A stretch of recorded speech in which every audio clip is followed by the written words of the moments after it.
আসসালামু আলাইকুম। আশা করি সকলে ভালো আছেন, সুস্থ আছেন। তো আজকে দেখাবো যে আপনাদেরকে উপহার দেওয়ার জন্য যে মরিচের চারাগুলো করছিলাম, এগুলো রিপোর্টিং করতেছি।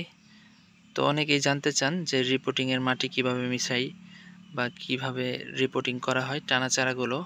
তো আজকে মরিচের টানা চারা রিপোর্টিং করার পদ্ধতি আমি আপনাদেরকে দেখাবো ইনশাল্লাহ।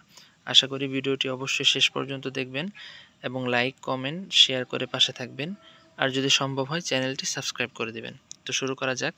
তো প্রথমে যে কাজ করতে হবে, আমাদেরকে এরকম মাটি মিক্স করতে হবে। তো এই মাটি দেখতে পাচ্ছেন, এই মাটিতে আমরা সাধারণ মাটি যেটা দোআঁশ মাটি আমরা ব্যবহার করছি 3 ভাগ দোআঁশ মাটি, অর্থাৎ 75% দোআঁশ মাটি আমরা কিন্তু এখানে ব্যবহার করছি। আর আমরা এখানে 1 ভাগ ব্যবহার করছি, অর্থাৎ 25% এখানে আপনার গোবরের যে কম্পোস্ট আছে, কম্পোস্ট সার, অর্থাৎ গোবরকে প্রায় 1 বছরের মতো পুরনো করে যে ঝুরঝুরা হয়ে গেছে, এই ঝুরঝুরা গোবর কিন্তু আমরা ব্যবহার করছি, বা কেঁচো সারও বলতে পারেন। কেঁচো সার আমরা ব্যবহার করছি 25%। তো 25% হলো আপনার জৈব সার বা সরাসরি ঝুরঝুরা গোবর, কম্পোস্ট গোবর। আর হলো 3 ভাগ বা 75% মাটি দিয়ে এটার মিডিয়াটা তৈরি করতে হবে। তারপরে আমরা যে কাজটা করব, এই সাইজের এরকম একটা সিমেন্টের ব্যাগ নেবেন, বা যে কোনো পলিথিনের নিতে পারেন। তো অবশ্যই সিমেন্টের ব্যাগ যদি নেন, তাহলে আপনাদের কিন্তু এটা ফুটা করা লাগবে না। কেন লাগবে না? এই দেখেন, সিমেন্টের ব্যাগ যে এখানে সেলাই করা হয়েছে, তো এই সেলাইয়ের ফাঁকা দিয়ে কিন্তু আপনার অতিরিক্ত পানিগুলো নিষ্কাশন হয়ে যাবে, ঠিক আছে? আর যদি আপনি পলিথিন টাইপের কিছু নেন, যে বাজারে সাধারণত ডালের পলিথিন বা বিভিন্ন ধরনের লবণের প্যাকেটে, দুধের প্যাকেটে যদি আপনারা করেন, অবশ্যই কিন্তু নিচে দিয়ে কিন্তু আপনারা একাধিক 5টা থেকে 6টা ছিদ্র করে নেবেন, যাতে করে আপনার মাটির অতিরিক্ত পানিগুলো বের হয়ে যেতে পারে। আর যদি ছিদ্র না করেন, ডিরেক্ট লাগান, তাহলে কিন্তু কাদা হয়ে যাবে, আপনার শখের গাছটি কিন্তু মারা যাবে, হবে না, ঠিক আছে? তো দেখতে পাচ্ছেন এখানে আমরা কিন্তু এখানে পানি দিছি।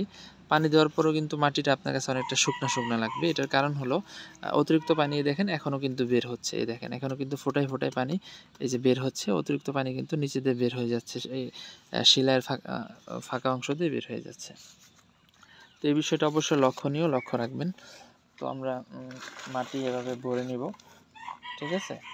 মাটি ভরে আরেকটা বিষয়, তো ছোট চারা, টানা চারা যদি লাগান প্রাথমিক পর্যায়ে, মাটিতে কিন্তু কোনো ধরনের কোনো রাসায়নিক সার ব্যবহার করবেন না, ঠিক আছে? রাসায়নিক সার ব্যবহার করলে এই ছোট চারাগুলো কিন্তু সহ্য করতে পারবে না, শিকড় পচে, চারা পচে মারা যেতে পারে।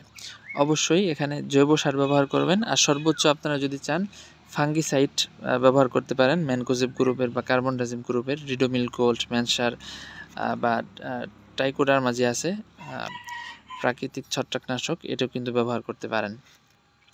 আর যদি চান, সঙ্গে আপনারা কীটনাশক ব্যবহার করতে পারেন সর্বোচ্চ, কিন্তু রাসায়নিক কোনো সার ব্যবহার করবেন না।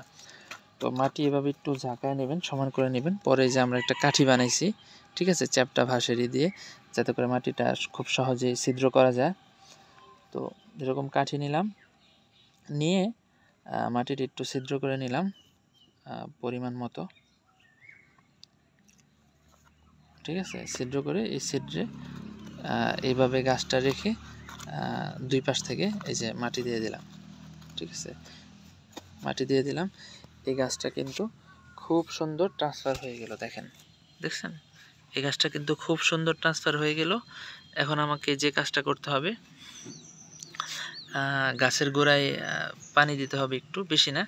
ধরেন এই প্যাকেটে আমরা কিন্তু খুব বেশি পানি দেব না। দেখেন আমরা কতটুকু পরিমাণে পানি দেই, শুধু গাছের গোড়াটা একটু ভিজানোর জন্য যতটুকু পানি প্রয়োজন হয়, এই যে এতটুকু পরিমাণ পানি দিলাম, ঠিক আছে? এরকম একটা প্যাকেটে আপনার সর্বোচ্চ 20 ml বা 25 ml পানি কিন্তু দিতে পারেন।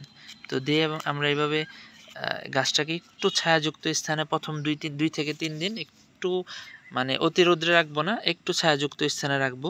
কারণ আপনি যদি এই অবস্থায় গাছটাকে অতি রোদে রাখেন, তাহলে আপনার গাছটা কিন্তু শুকিয়ে যাবে, কারণ শিকড়টা ধরতে একটু সময় লাগবে। তো 2 থেকে 3 দিন আমরা একটু ছায়া আছে, রৌদ্র আছে, এরকম জায়গায় গাছের নিচে বা উপরে কাপড় দিয়ে একটু ছায়া করে রাখবো। তারপরে থেকে কিন্তু আমরা ডিরেক্ট সরাসরি রোদ্রে রেখে দেব যখন গাছটা ধরে যাবে। তো 4 থেকে 5 দিন পরে দেখবেন আপনার গাছটা বড় হওয়া শুরু হয়েছে। তখন এই যে মরিচ গাছে কিন্তু একটা প্রবলেম হয়, মাকড়ের আক্রমণ হয়। তো বিভিন্ন পোকামাকড়ের আক্রমণ হয়, বিশেষ করে মাকড় বা লিফ মাইনরের আক্রমণ হয় মরিচের পাতাতে, পাতা কুঁকড়িয়ে যায়। তো এর জন্য আপনারা যদি কন্টিনিউ ব্যবহার করেন তাহলে ইমিটাফ অর্থাৎ ইমিডাক্লোরপিড গ্রুপের যে কোনো একটা কীটনাশক বা সাইপারমেথ্রিন গ্রুপের যে কোনো একটা কীটনাশক ব্যবহার করবেন। আর যদি মাকড় লেগে যায়, দেরিতে ব্যবহার করেন, সেক্ষেত্রে কিন্তু আপনার সাইপারমেথ্রিন বা ইমিডাক্লোরপিড দিয়ে আপনার কোনো কাজ হবে না। সেক্ষেত্রে আপনাকে অ্যাবামেকটিন গ্রুপের যে কোনো একটা মাকড়নাশক ব্যবহার করতে হবে। ঠিক আছে? তো আপনার অ্যাবামেকটিন গ্রুপের লিকার আছে, ভার্টিমেক আছে, এই টাইপের মাকড়নাশকগুলো ব্যবহার করতে পারেন। তো মাকড়নাশক কেনার আগে অবশ্যই দেখে নেবেন যে এটার গ্রুপটা কি। ঠিক আছে? অ্যাবামেকটিন গ্রুপ দেখে আপনারা নেবেন। তো এই ছিল আজকের ভিডিও।